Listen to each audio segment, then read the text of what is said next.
स्वागत है मेरे प्यारे बच्चों आपके अपने चैनल एकेडमिक पाठशाला पर जहां हम लोग क्लास 10th की हिस्ट्री शुरुआत कर चुके हैं। Rise of national in Europe first chapter चल रहा है। उसका आपने फर्स्ट लेक्चर जो है आई होप देखा होगा। अगर नहीं देखा है तो एक बार जाके सभी लोग देखिए।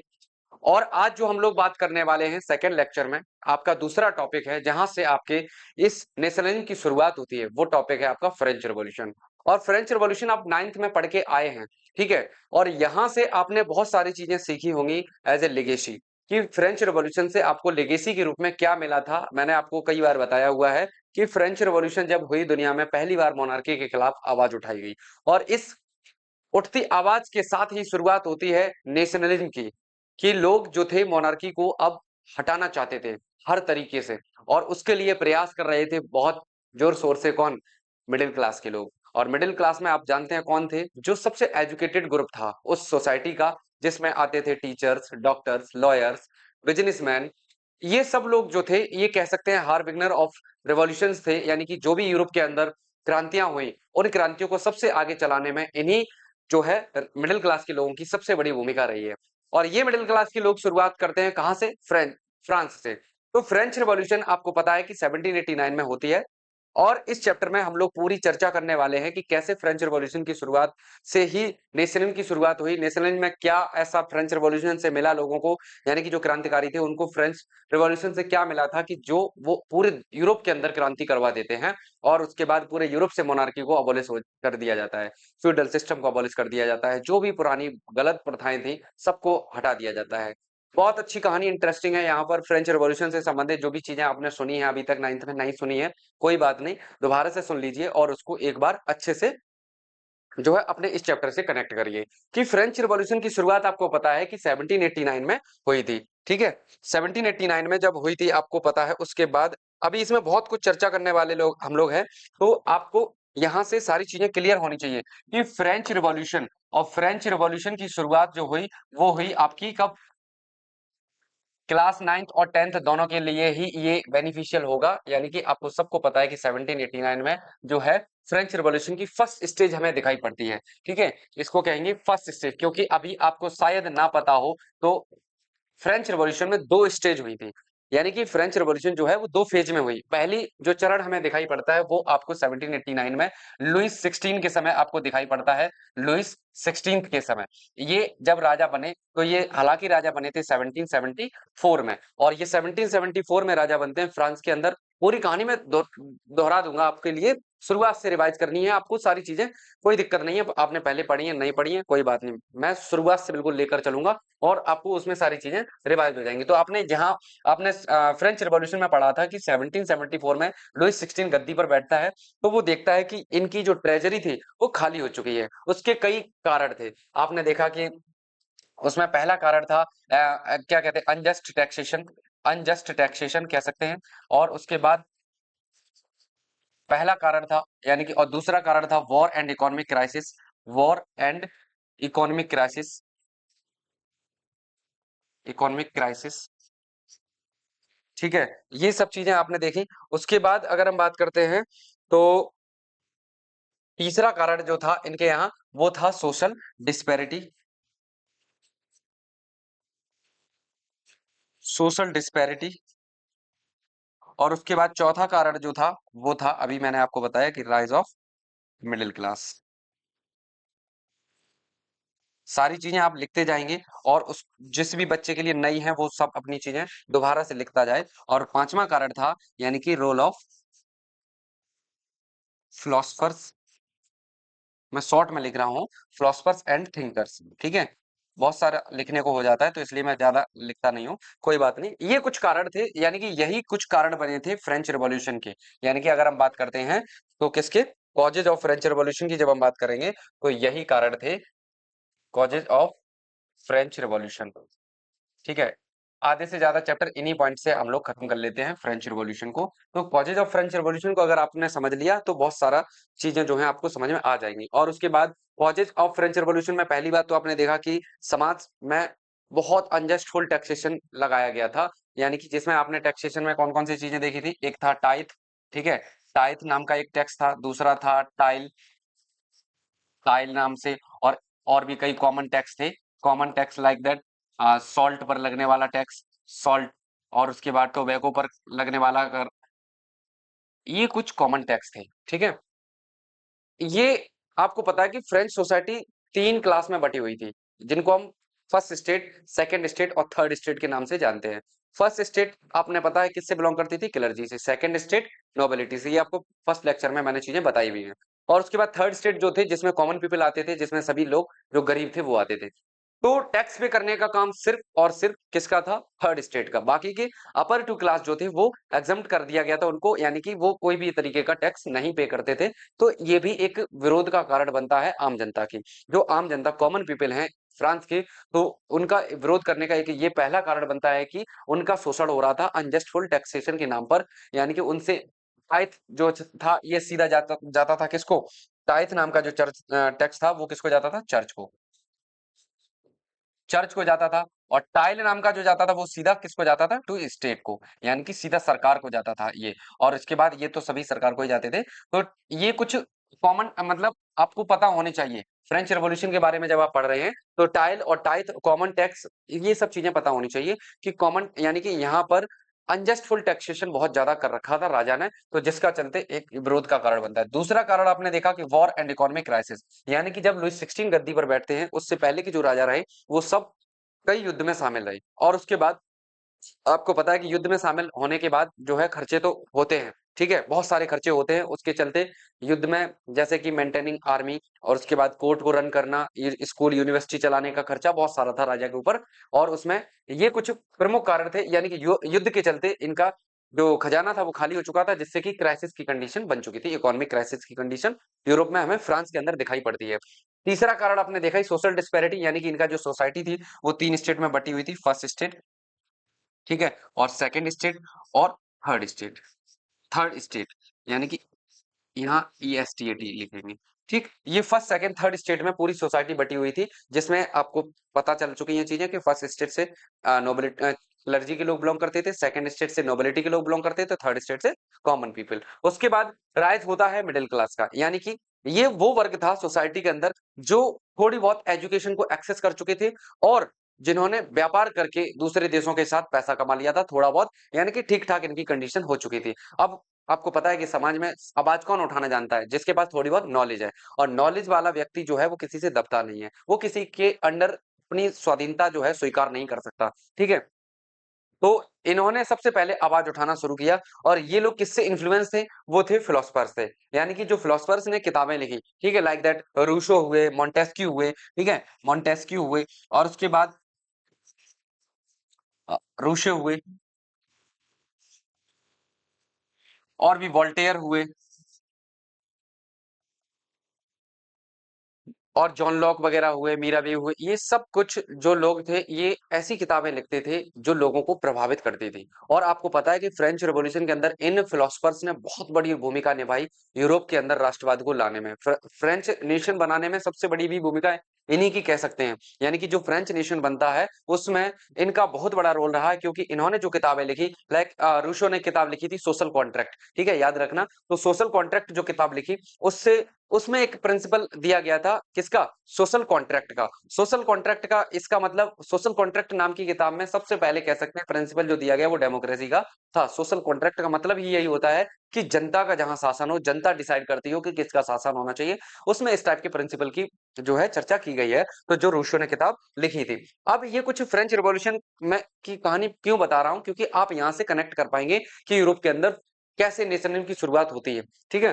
तो इसलिए अब सारी चीजें आपको शायद रिकॉल हो गई होंगी, नाइन्थ की बेसिक चीजें हैं जो आपको पता होनी चाहिए कुछ, क्योंकि उसके बाद आपने देखा कि फ्रांस के अंदर जो चीजें थी वो आपने देखा क्या कि 1789 1789 में रिवॉल्यूशन हो जाता है, यानी कि रिवॉल्यूशन हुआ। और उसके बाद जो चीजें थी, यहाँ रिवॉल्यूशन हो गया, उसके बाद 1791 में जो था, फ्रांस जो है अपना क्या बना लेता है?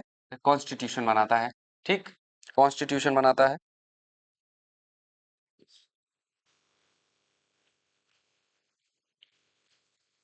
कॉन्स्टिट्यूशन बनाता है। और उसके बाद जो फ्रांस 1792 में जो है एक रिपब्लिक कंट्री बनता है।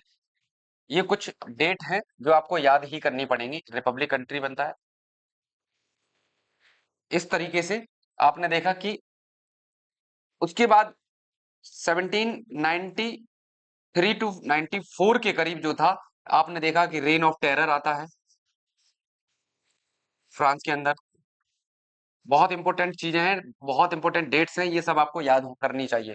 और यही समय था किसका, रॉब्सपायरे की गवर्नमेंट जब बनती है, यानी कि इसमें जो शासन करता है रॉब्सपायरे ही करता है। और उसके बाद जो है ये बहुत सारे लोगों को ग्लूटनाइज करवा देता है, और उसके बाद इसी के समय को जो है रेन ऑफ टेरर के नाम से जाना जाता है। और फिर 1904 में ही इसकी जो है डेथ हो जाती है रॉब्सपायरे की। ठीक है, रॉब्सपायरे की डेथ हो जाती है, उसके बाद बहुत पॉलिटिकल इनस्टेबिलिटी बनी रहती है फ्रांस के अंदर। बहुत सारी पॉलिटिकल इनस्टेबिलिटी बनी रहती है, जिसके चलते अन्य लोगों को मौका मिल जाता है सत्ता को प्राप्त करने में। और एंट्री होती है 1799 में, जो है नेपोलियन जो होता है वो कौन बनता है, आर्मी का कमांडर बनता है। नेपोलियन जो था ये सेना का कमांडर बनता है, और यानी कि कह सकते हैं कमांडर ऑफ आर्मी। ये कमान संभालता है आर्मी की, और उसके बाद इसकी पहुंच जो थी लोगों में होने लगती है, बढ़ने लगती है, और इसके चलते ये नेपोलियन जो था बिकेम एम्परर। मैं अभी थोड़ा स्लो चलेंगे इसको, ठीक है। ये राजा बनता है, उसके बाद आपने देखा कि ये 1815 तक जो है राजा रहता है, और यहीं पर डिफीट होता है नेपोलियन, डिफीटेड एट वाटरलू। यहाँ पर ये हार जाता है, और कौन हराएगा वो भी अभी हम आपको बताएंगे। तो ये कुछ इंपोर्टेंट डेट्स हैं जहां आपने कुछ महत्वपूर्ण घटनाओं को देखा फ्रांस के अंदर, जिसमें क्या था कि 1789 में रिवॉल्यूशन हुआ, उसके बाद 1791 में जो नेशनल असेंबली के लोग बाहर, यानी कि राजा ने जब नया टैक्स लगाने की कोशिश की थी, उसके लिए तीनों स्टेट के जनरल की मीटिंग बुलाई थी, जिसमें थर्ड स्टेट के लोग इस बार प्लान करके गए थे कि अगर इस बार जो वोटिंग होगी उसमें 1% 1 वोट के हिसाब से हम लोग वोटिंग करवाएंगे। लेकिन राजा ने उनके इस प्रस्ताव को खारिज कर दिया था, तो उसके चलते थर्ड स्टेट के सभी लोग उस असेंबली हॉल से वॉकआउट करके बाहर आ गए थे, और उन्होंने अपनी 600 लोगों की एक नेशनल असेंबली जो थी वो बना ली थी, यानी कि असेंबली जिसे बोलते हैं। और उसके बाद नेशनल असेंबली के ही लोगों ने ये कसम खाई थी कि हम तब तक डिस्पर्स नहीं होंगे जब तक कि हम फ्रांस के लिए एक संविधान नहीं बना लेते। और इस तरीके से उसी दिन से ये ड्राफ्ट बनाना शुरू करते हैं, और उसके बाद 1791 में ये कंप्लीट करते हैं कॉन्स्टिट्यूशन। हालांकि ये कॉन्स्टिट्यूशन कह सकते हैं बहुत अच्छा नहीं था, अगर फ्रेंच रिवॉल्यूशन को पढ़ोगे दोबारा से तो बहुत सारी चीजें आपको समझ में आ जाएंगी। और उसके बाद 1792 का समय आता है, जिसमें आपने देखा क्या कि 1792 में जो है फ्रांस एक रिपब्लिक कंट्री बन जाता है। और उसके बाद 1793 में ही जैकोबिन्स की सरकार बनती है। जैकोबिन क्लब का जो लीडर होता है वो रॉब्सपायरे होता है, और उसी की सत्ता आती है। और इसी समय को हम रेन ऑफ टेरर कहते हैं, क्योंकि इस समय जो भी मोनार्की का सपोर्टर था और कह सकते हैं रिपब्लिक का जो विरोधी था, उस सबको इन्होंने मरवा दिया, ग्लूटनाइज करवा दिया। एक आरा टाइप की मशीन होती थी, जिसमें जो लकड़ी चीरने वाली आरा मशीन होती है, उसमें लोगों को लगा के ये मरवा देता था। लेकिन बाद में इसका अत्याचार बहुत ज्यादा बढ़ गया, तो लोगों ने इसको ही फिर बाद में इसी के पार्टी के लोगों ने जो है एक कोर्ट के द्वारा इसको सजा सुनाई गई, ये गिल्टी पाया गया, और इसको भी ग्लूटनाइज करवा दिया गया था। तो 1799 में जो है नेपोलियन कमांडर बनता है आर्मी का, यानी कि सत्ता संभालता है आर्मी की। और इसी का फायदा उठाते हुए जब इसको लोग पसंद करने लगते हैं, तो 1804 में ये एम्परर बन जाता है फ्रांस का एम्परर बन जाता है, और 1815 तक रहता है। फिर 1815 में जो जो है ये इसका जो वाटरलू जगह थी, यहाँ पर इनके बीच में एक लड़ाई होती है। इनके बीच में एक लड़ाई होती है, जो आप जानते हैं किसके किसके बीच में हुई थी। तो वाटरलू की लड़ाई में एक जगह थी वाटरलू, जिसमें युद्ध हुआ इनके बीच में। और युद्ध में एक तरफ था नेपोलियन, और एक तरफ था नेपोलियन, और एक तरफ था ब्रिटेन और रशिया। आराम से समझेंगे अभी केवल चीजें, रशिया और ऑस्ट्रिया, और उसके बाद था प्रूशिया। इन चारों देशों ने मिलकर, ये सभी लोग कंजर्वेटिव टाइप के लोग थे, ठीक है। ये किसके सपोर्टर थे, सपोर्टर ऑफ कंजर्वेटिव्स,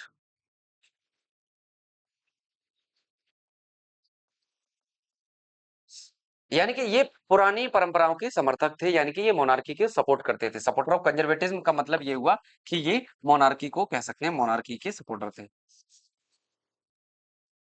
समझ गए। यानी कि कंजर्वेटिज्म का मतलब क्या होता है, जो मोनार्की के सपोर्टर थे। उसके बाद अगर हम यहाँ से ये लोग मिलकर इसको नेपोलियन को हरा देते हैं, ये डिफीट होता है। और उसके बाद आप जानते हैं कि डिफीट होने के बाद यहाँ पर एक होता है क्या, वियना कन्वेंशन। वियना कन्वेंशन आप जानते हैं, वियना ट्रीटी होती है। और वियना ट्रीटी की कहानी आपको यहीं से 10th की शुरुआत आपने समझी कि कैसे वियना ट्रीटी के बाद जो था यहाँ पर बर्बन डायनेस्टी को रिस्टोर कर दिया गया। ठीक है, क्लास 10th की अब यहाँ से शुरुआत हो चुकी है वियना ट्रीटी से ही। और उसके बाद आपने देखा कि फ्रांस के चारों ओर छोटी छोटी बाउंड्री सेट कर दी गई हैं इन लोगों के द्वारा। ठीक है, जिससे कि फ्रांस के जो आइडिया निकल के आए थे क्रांति के समय, liberty, equality, fraternity, democracy, justice, ये फ्रांस से बाहर ना जा पाए यूरोप के किसी अन्य देश में। क्योंकि ये जो कंजर्वेटिज्म टाइप के लोग थे वो नहीं चाहते थे कि जो फ्रांस में क्रांति हुई है, जो फ्रांस में बदलाव आए हैं क्रांति के बाद, वो किसी हमारे देश में ना आ जाए, हमारी देश की जनता इन आइडियाज को सीख कर हमारे खिलाफ बगावत ना करना शुरू कर दे। तो ये कहानी शुरुआत यहीं से शुरू होती है वियना कन्वेंशन के बाद। आपने देखा यानी कि 1815 में ही वियना कन्वेंशन हुआ। और उसके बाद आपने देखा कि वियना कन्वेंशन में बहुत सारी शर्तें थी। जो नेपोलियन ने जीते हुए क्षेत्र थे वो छीन लिए गए फ्रांस से। और उसके बाद उसके चारों ओर बाउंड्री सेट कर दी गई, बर्मन डायनेस्टी को रिस्टोर कर दिया गया और उसमें लुइस 18 जो राजा था उसको बनाया गया। इस तरीके से कहानी चलती है फ्रांस की। ठीक है, और फिर आप आगे देखोगे तो चलोगे क्या कि 1830 का समय जब आएगा, 1830 में आप देखोगे फिर यानी कि बर्मन डायनेस्टी की रिस्टोर होने के बाद 1830 तक मोनार्की फिर से चलती है, एब्सोल्यूट मोनार्की। और उसके बाद फिर से एक सेकेंड स्टेज ऑफ रिवॉल्यूशन होता है फ्रांस में, जहां से आप देखेंगे 1848 तक ये क्रांति चलेगी। 1848 तक यानी कि 1848 तक जो चीजें थी वो सभी फाइनली 1848 में जो है फ्रांस एक कॉन्स्टिट्यूशनल मोनार्की बनता, वो क्या कहते हैं, रिपब्लिक बनता है। यानी कि पूरी तरीके से रिपब्लिक कंट्री बनता है 1848 में। ये पूरी कहानी मैंने शॉर्ट में आपको फ्रेंच रिवॉल्यूशन से संबंधित चीजें समझाई। अभी चैप्टर की जो टॉपिक है फ्रेंच रिवॉल्यूशन का नेशनलिज्म लाने में क्या शुरुआत, क्या योगदान रहा है, वो अभी मैंने आपको नहीं बताया है। ये फ्रेंच रिवॉल्यूशन की रिवाइज मैंने इसलिए कराया है कि अब यहां से आप कनेक्ट कर पाओगे। क्या कैसे, देखो, जब नेपोलियन हारता है, नेपोलियन ने अपना जो कोड दिया था उसमें बहुत सारे चेंजमेंट किए थे उसने। यानी कि उसने सबसे पहले आते ही क्या किया था कि एडमिनिस्ट्रेशन को सिंपल किया। उसके बाद उसने क्या किया कि फ्यूडल सिस्टम को अबॉलिश कर दिया। उसके बाद उसने जो ट्रेड के ऊपर गिल्ड रेस्ट्रिक्शंस लगे हुए थे वो हटा दिए थे। उसके बाद उसने वेइंग एंड मीजर सिस्टम को एक किया। उसके बाद करेंसी को भी यूनिफाइड किया। इस तरीके से उसने बहुत सारे चेंजमेंट आकर किए थे और मॉडर्न टेक्नोलॉजी को बढ़ावा दिया, यानी कि मॉडर्नाइजेशन को, जिसमें इंफ्रास्ट्रक्चर को भी बढ़ावा दिया, लाइक दैट ट्रांसपोर्टेशन, कम्युनिकेशन, ये सब चीजें उसने बढ़ावा दी थी। और उसके चलते नेपोलियन लोगों में पसंद आ रहा था बहुत ज्यादा। और उसके चलते नेपोलियन की शक्ति बढ़ती जा रही थी। और इस तरीके से नेपोलियन ने केवल ब्रिटेन और रशिया को छोड़कर लगभग पूरे यूरोप पर कब्जा कर लिया था। नेपोलियन का सबसे बड़ा सपना यही था कि पूरे यूरोप पर अपना कब्जा करना। ठीक है, तो ये लोग समझ चुके थे कि नेपोलियन जो है अपने तरीके से बहुत ही सही कर रहा है, लेकिन हमारे देश के लिए ये सही नहीं है। हमारे देश की भी जनता हमारे खिलाफ बगावत कर देगी अगर नेपोलियन की बातों को इन्होंने सुन लिया। तो इन्होंने मिलकर नेपोलियन को हराते हैं और नेपोलियन की बातों को वहीं दबाने की कोशिश करते हैं। यानी कि जो भी विचार थे फ्रांस से निकले हुए वो बाहर के देशों में नहीं जाने देना चाहते थे। ये बात आपने यहाँ तक समझी। और उसके बाद फाइनली जो है फ्रांस जो होगा वो आपको पता है कि कब रिपब्लिक बनेगा जाके 1848 में। अब यहां से जो शुरुआत आपने देखा क्या कि French revolution and the idea of nation, यानी कि फ्रेंच रिवॉल्यूशन होता है और यहीं से आपको पता चल चुका होगा कि अब आइडिया ऑफ नेशन की शुरुआत हो चुकी है। यानी कि नेशन को बनाने की शुरुआत पहली क्रांति से ही हमें देखने को मिलती है और वो पहली क्रांति थी फ्रेंच रिवॉल्यूशन। उसके बाद आपने देखा क्या कि बहुत सारे यहां से क्लियर कट आपको यहां से पता चल गया होगा कि जो फ्रेंच रिवॉल्यूशन हुआ 1789 में, तो यहीं से शुरुआत होती है नेशनलिज्म की। और France, as video remember, was full fledged territorial state in 1789 under the rule of absolute monarch। अब आप जानते हैं कि फ्रांस 1789 तक जब एब्सोल्यूट मोनार्की का शासन था तो पूरी तरीके से बटा हुआ था।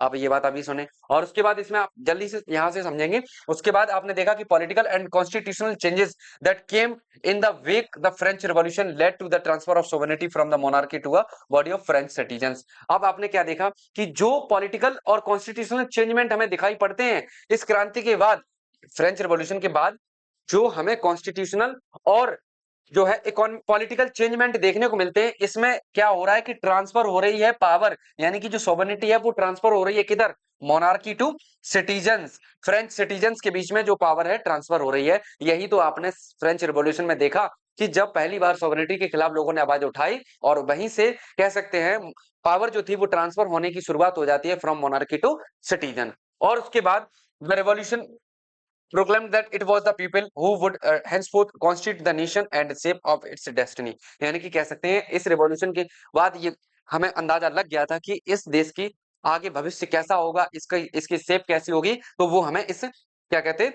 रिवॉल्यूशन से ही पता चल चुका था। यानी कि कह सकते हैं इसकी अब शुरुआत हो चुकी है इस क्रांति से ही कि इस देश का भविष्य कैसा होने वाला है, कि मोनार्की रहेगी या नहीं रहेगी, कॉन्स्टिट्यूशनल मोनार्क रहेगा या नहीं रहेगा, या पूरी तरीके से रिपब्लिक बनेगा या नहीं बनेगा। ये सब यहीं से शुरुआत हो जाती है जब पहली बार फ्रेंच रिवॉल्यूशन की शुरुआत हुई और यहीं से नेशन बनने की शुरुआत होती है। तो कह सकते हैं ये पहली क्रांति थी जिसने नेशन बनाने की ओर अपना कदम बढ़ाया। उसके बाद फ्रॉम द वेरी बिगिनिंग और शुरुआत से ही अगर हम बात करते हैं तो फ्रेंच रिवॉल्यूशनरी जो लोग थे यानी कि क्रांतिकारी लाइक मिडिल क्लास के लोग introduced various measures and practices and could create a sense of collective identity among the French people. आपने देखा कि शुरुआत से ही जो क्रांतिकारी लोग थे उन्होंने लोगों कुछ ऐसी प्रथाओं को अपनाया और ऐसी कुछ गतिविधियों को अपनाया जिससे कि लोगों के मन में यानी कि उन्होंने क्या क्रिएट करना शुरू कर दिया, एक कलेक्टिव आइडेंटिटी को। यानी कि फ्रेंच के लोगों में उन्होंने जो रिवॉल्यूशनरी थे क्रांतिकारी लाइक दैट कोई भी मिडिल क्लास का लोग जो भी क्रांति में हिस्सा ले रहे थे ज्यादातर मिडिल क्लास के ही लोग थे और लिबरल्स और रेडिकल्स लोग थे। ठीक है,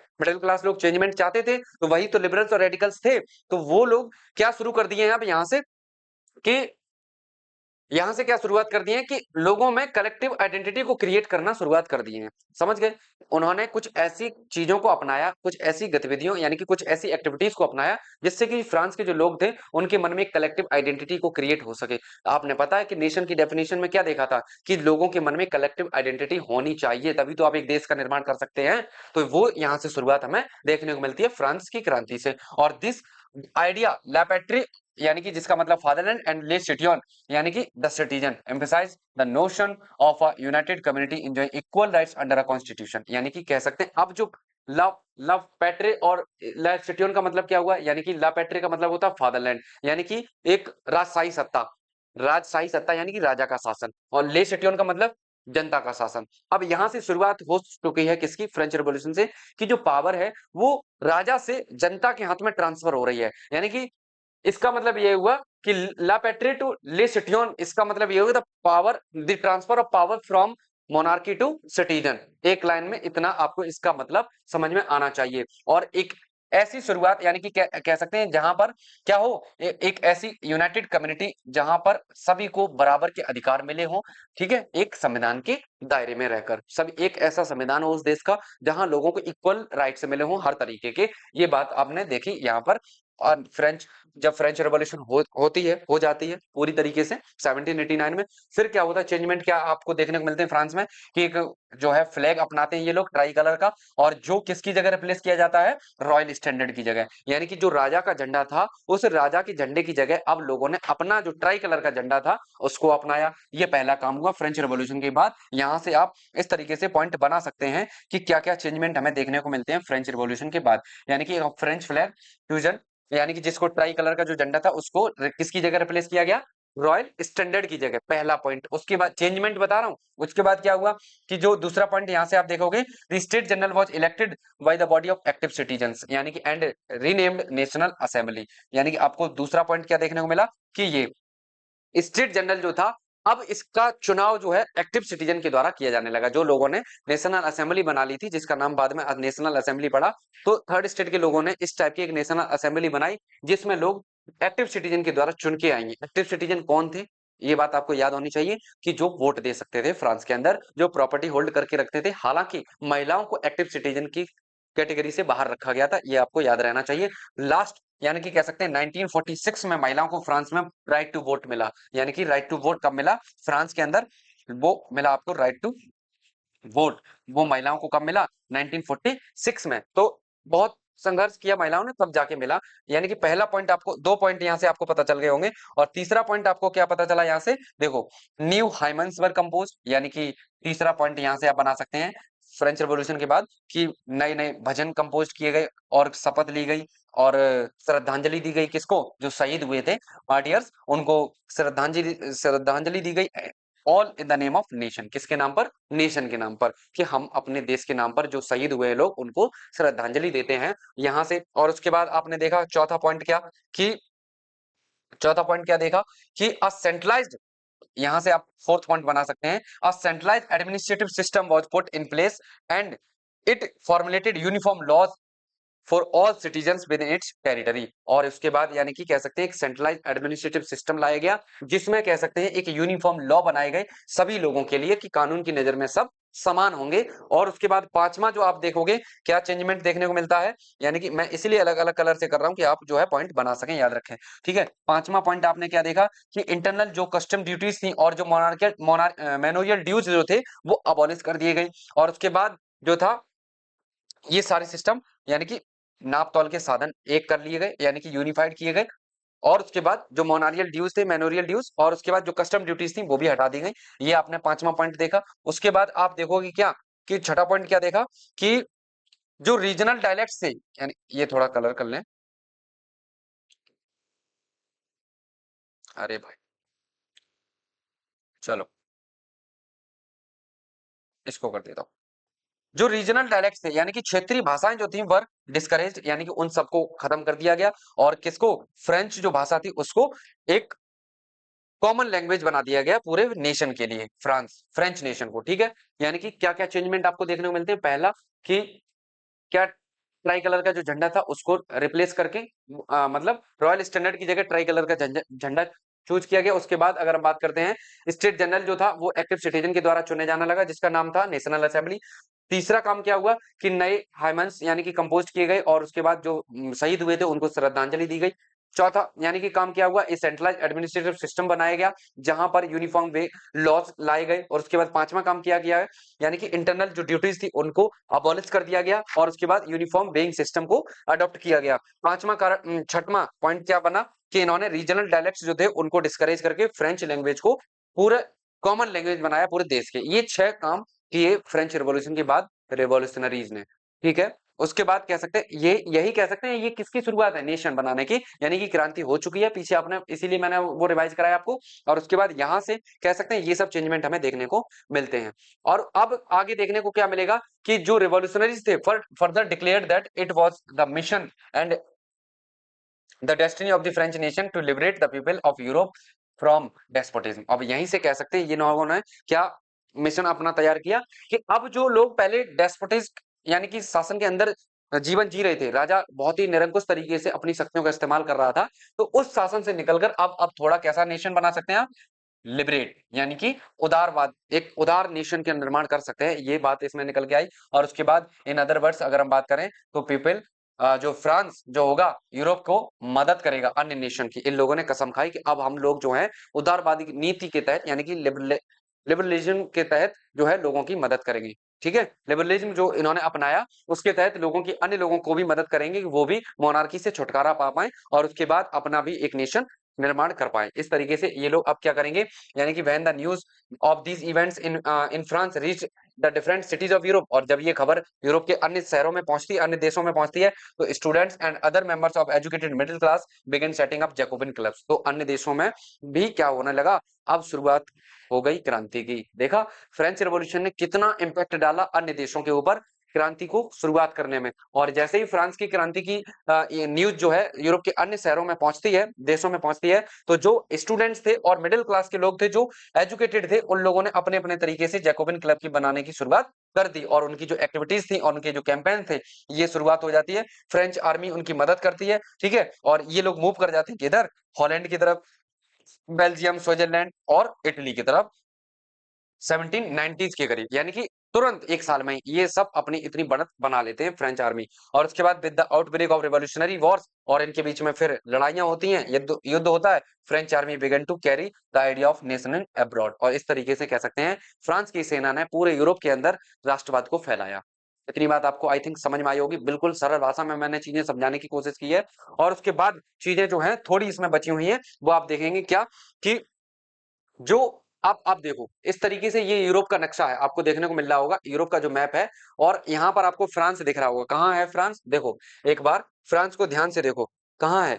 इसका मतलब सब आप छोटे छोटे देश देख रहे होंगे, ठीक है, इसका मतलब ये रहा आपका फ्रांस, ये रहा आपका फ्रांस, ये है आपका फ्रांस। ठीक है, और उसके बाद आसपास के कौन से देश हैं जहां जहां सेना गई है उनकी, तो वो आपने देखा क्या कि स्विट्जरलैंड गई है, पड़ोस का ही देश है। उसके बाद आपने देखा कि स्पेन की तरफ, पुर्तगाल, और उसके बाद हंगरी, ठीक है, किंगडम ऑफ टू सिसिलीज, और उसके बाद पोलैंड की तरफ, यहाँ सब जगह। बेल्जियम कहाँ गया, बेल्जियम की तरफ भी इन्होंने सेना भेजी। और इस तरीके से ये सभी देश जो हैं अपने अपने देश को नेशन के रूप में निर्माण करने में अपनी फ्रेंच आर्मी उनकी मदद कर रही है, ठीक है। अभी इसमें हम लोग देखेंगे देखेंगे क्या कि ग्रीस जो है वो अपने आप को ऑटोमन एम्पायर से आजाद कर लेगा, और जो बेल्जियम होगा वो अपने आप को नीदरलैंड से आजाद कर लेगा, है ना। ये सब आप पढ़ चुके हैं। और उसके बाद ऑस्ट्रिया जो है ऑस्ट्रियन एम्पायर से, इस तरीके से गैलिसिया, पोलैंड जो है रशिया से, रशियन एम्पायर से आजाद हो जाएगा, ठीक है।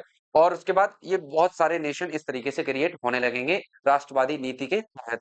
यानी कि अब जब यूरोप में नेशनलिज्म की शुरुआत हो चुकी है, तो सभी देश अपना अपना नेशन बनाने के लिए प्रयास कर रहे हैं। और with the wide swathe of territory that came under his control, Napoleon set about introducing many of the reform that had already introduced in France. और जहां जहां नेपोलियन की सेना ने कंट्रोल अपना स्थापित कर लिया, उन सभी जगहों पर जो था, फ्रांस ने अपने सभी उसी जो चेंजमेंट उन्होंने अपने फ्रांस में किए थे, वही चेंजमेंट इन लोगों के ऊपर लागू किए। और उसके बाद दो रिटर्न और to monarchy Napoleon had no doubt. हालांकि आपको पता है कि नेपोलियन जो है मोनार्की को लेके आया वापस, यानी कि नेपोलियन खुद भी तो एम्परर बना था, राजा बना था, लेकिन वो क्या था उसके अंदर, उसने डेमोक्रेसी को डिस्ट्रॉय भी किया था फ्रांस के अंदर, बट इन एडमिनिस्ट्रेटिव फील्ड, लेकिन कह सकते हैं एडमिनिस्ट्रेटिव फील्ड के मामले में उसने बहुत कुछ अच्छा किया था। Had incorporated revolutionary principles in order to make a whole system और मोर रेशनल एंड एफिशिएंट। यानी कि पूरे व्यवस्था को उसने बहुत ज्यादा प्रभावशाली और कह सकते हैं तार्किक बनाने के लिए बहुत सारे चेंजमेंट किए थे। और वो आपको पता है कि क्या चेंजमेंट किए थे। यानी कि पहला उसने क्या किया था कि फ्यूडल सिस्टम को अबॉलिश किया, ठीक है, फ्यूडल फ्यूडल सिस्टम को अबॉलिश किया, ये सब आप जानते हैं। फिर अबॉलिश, और उसके बाद दूसरा काम क्या किया उसने कि जो भी एडमिनिस्ट्रेशन था सिंपलीफाइड किया, ठीक है,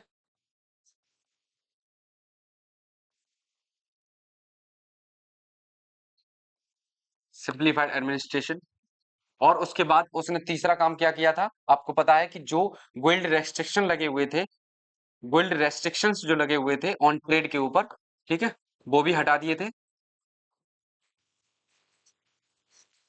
जो गोल्ड रेस्ट्रिक्शंस यानी कि जो श्रेणीबद्ध कई प्रतिबंध लगे हुए थे ऑन ट्रेड, ये भी क्या किए थे उसने, हटा दिए थे। और उसके बाद चौथा काम क्या किया था उसने कि जो यूनिफाइंग वेइंग सिस्टम, यानी कि यूनिफाइंग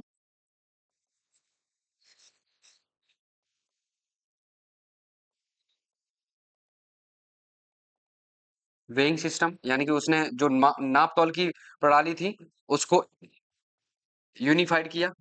और उसके बाद उसने क्या किया था पांचवा, कि जो ट्रांसपोर्टेशन था, यानी कि इंप्रूवमेंट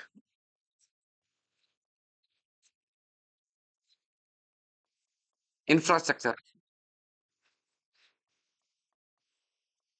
ठीक है।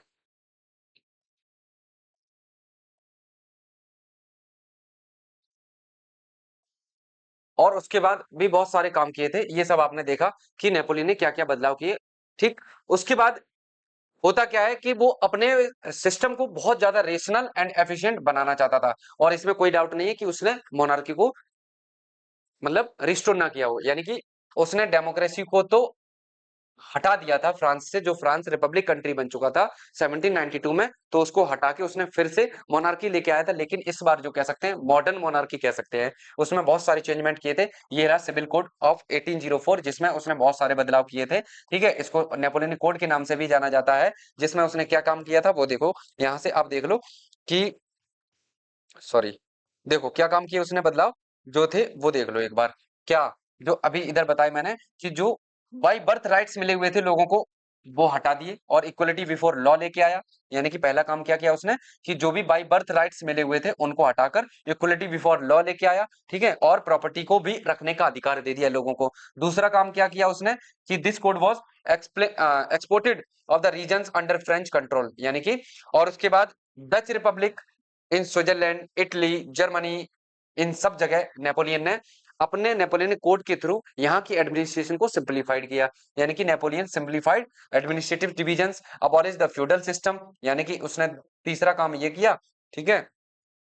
और चौथा काम क्या किया, फ्यूडल सिस्टम को अबॉलिश कर दिया और पीजेंट्स को फ्री कर दिया, किससे, गुलामी से, और जो भी मेनोरियल ड्यूज बचे थे उनसे। और उसके बाद वो गांव के साइड गया, यानी कि शहरों में गया, यानी कि जहां पर कह सकते हैं गोल्ड रेस्ट्रिक्शंस लगे हुए थे वो हटा दिए, यानी कि ये काम किया उसने, कौन सा, पांचवा। और उसके बाद कह सकते हैं ट्रांसपोर्ट कम्युनिकेशन को भी इंप्रूवमेंट किया, यानी कि ये काम था उसका छठवां। ये सब उसने अपने नेपोलियनिक कोड में दिया था 1804 में। ये सब काम जो अभी मैंने आपको बताए वही यहाँ पर लिखे हुए हैं, ठीक है। और peasants, artisans, workers and new businessman, ये जो लोग थे वो क्या हुआ इनके साथ कि एंजॉयड और न्यू फाउंड फ्रीडम, इनको सबको कह सकते हैं अब स्वतंत्रता मिल चुकी थी। Businessmen and small scale producers of goods in particular begin to realise that uniform laws, standardise weight and measures, यानी कि ये सब अभी मैं आपको बता चुका हूं कि नेपोलियन ने ये सारे काम किए। और उसके बाद एक नेशनल कॉमन करेंसी को लागू किया उसने, ठीक है, जिससे कि बढ़ावा मिल सका किसको, वस्तुओं के आदान प्रदान से, यानी कि व्यापार को बढ़ावा मिल सका। ये सब काम नेपोलियन ने आकर किए थे अपने 1804 में, जिसको हम नेपोलियनिक कोड बोलते हैं। समझ में आ गई होंगी सारी चीजें। नेपोलियनिक कोड क्या, बहुत इंपॉर्टेंट है चीजें, ये आपको याद रखनी ही रखनी है कि नेपोलियन ने आकर क्या बदलाव किया था फ्रेंच रिवॉल्यूशन के बाद, जब वो राजा बना 1804 में तब। हालांकि इन द एरियाज ऑफ कन्क्वर्ट, जिस एरिया में उसने कब्जा कर रखा था, the reactions of the local populations of French rule were mixed, यानी कि अब इन लोगों में जो थी चीजें बहुत सारी मिक्स होने लगी। क्या मिक्स होने लगी, देखो, initially in many places such as Holland, Switzerland, as well as in certain cities like Brussels, Mainz, Milan, Warsaw, ये कुछ जगह थी जहां पर फ्रेंच आर्मी जो है एक हार बिगनर्स के रूप में, यानी कि स्वतंत्रता की हार बिगनर्स के रूप में इनको वेलकम किया गया। समझ में आ रहा है। नेपोलियन जब अपनी आर्मी लेके पहुंचा था इन सभी देशों में जो अभी मैंने नाम लिए, यानी कि Holland, Switzerland, Brussels, Mainz, Milan, बरसाओ, इन सब जगह फ्रेंच आर्मी को वेलकम किया गया किस रूप में, लिबर्टी ऑफ हार्बिगनर के रूप में। But the initial enthusiasm soon turn into hostility, यानी कि लेकिन बहुत ही कम समय में ये जो आर्मी थी एक कह सकते हैं निर्दयी आर्मी बन गई, क्रूर आर्मी बन गई। कैसे, देखो, as it became the clear, जैसे कि शुरुआत से आपको पता है कि new administrative arrangement did not go hand in hand with the political freedom, यानी कि जो जिस क्षेत्र को नेपोलियन जीत लेता था उस क्षेत्र में कह सकते हैं चेंजमेंट तो आते थे, लेकिन क्या करता था नेपोलियन, कोई अपने पसंद का व्यक्ति वहीं रख देता था शासन करने के लिए, ठीक है, जो लोगों को पसंद नहीं आ रहा था कि ये अपने लोगों को बढ़ावा दे रहा है। इंक्रीज टैक्सेशन, वहां इसने थोड़े बहुत टैक्सेशन भी बढ़ाए, सेंसरशिप भी लगाई, और उसके बाद फोर्स, यानी कि construction into the French armies required to conquer the rest Europe, क्योंकि इनका एक ही मकसद था क्या, कि पूरे यूरोप पर कब्जा करना। All seemed to outweigh the advantage of the administrative changes, और ये सब इन्होंने अपने चेंजमेंट में किए, यानी कि ये सब चेंजमेंट जो किए थे उसका इन्होंने फायदा उठाया, ठीक है। उसके बाद अगर आप देखोगे तो नेपोलियन अब कह सकते हैं लोगों को कम पसंद आ रहा है, यानी कि उन लोगों को जो पहले लोग स्वतंत्रता के लिए इनको अग्रदूत समझते थे कि नेपोलियन आया है, बहुत कुछ बदलाव किए हैं, बहुत अच्छा हो रहा है, लेकिन बाद में अब लोगों को जो कंजर्वेटिव टाइप के लोग हैं उनको भी पसंद नहीं आएगा, बाकी के लोगों को भी ये थोड़ा कम पसंद आएगा। तो फिर होता क्या है कि अब ये 1804 में जो है, 1815 में वाटरलू की लड़ाई होगी, किन के बीच में होगी वो आपने देख ही लिया, तो एक बार सारी चीजें जो हैं आप यहाँ से रिवाइज कर सकते हैं, ठीक है। और इनके बीच में युद्ध होता है और इस तरीके से फिर नेपोलियन 1815 में हार जाता है। वाटरलू की लड़ाई 1815 में हुई और यहीं पर ये हारता है, और उसके बाद नेपोलियन की सत्ता खत्म होती है। और फ्रांस में आगे क्या बदलाव होंगे, यानी कि किस तरीके से क्या चलेंगी चीजें, यानी कि वो अब आपको मैं अगले लेक्चर में समझाऊंगा, ठीक है। आज तक की चीजों को आई थिंक समझ में आई होंगी बहुत अच्छे से, मैंने कोशिश की है समझाने की। अब जो आपका अगला टॉपिक होगा, making of nationalism in Europe की, कैसे यूरोप में अब राष्ट्रवाद की शुरुआत होगी। फ्रांस की क्रांति हो चुकी है, नेपोलियन के बारे में पढ़ लिया है, दो टॉपिक आपने पढ़ लिए हैं, और उसके बाद पहले टॉपिक में भी कुछ चीजें सीखी थी आपने, तो वो अब मैं आपको यहाँ से आगे की चीजें जो है अगले लेक्चर में बताऊंगा। बाकी का बहुत लंबा लेक्चर हो जाएगा, मैं नहीं चाहता कि आप बोर हो, इसलिए अब आगे की चीजें कल कंटिन्यू करेंगे नेक्स्ट लेक्चर में। तब तक के लिए पढ़ते रहिए, बहुत अच्छे से नोट्स बनाओ अपने, शुरुआत है सेशन की।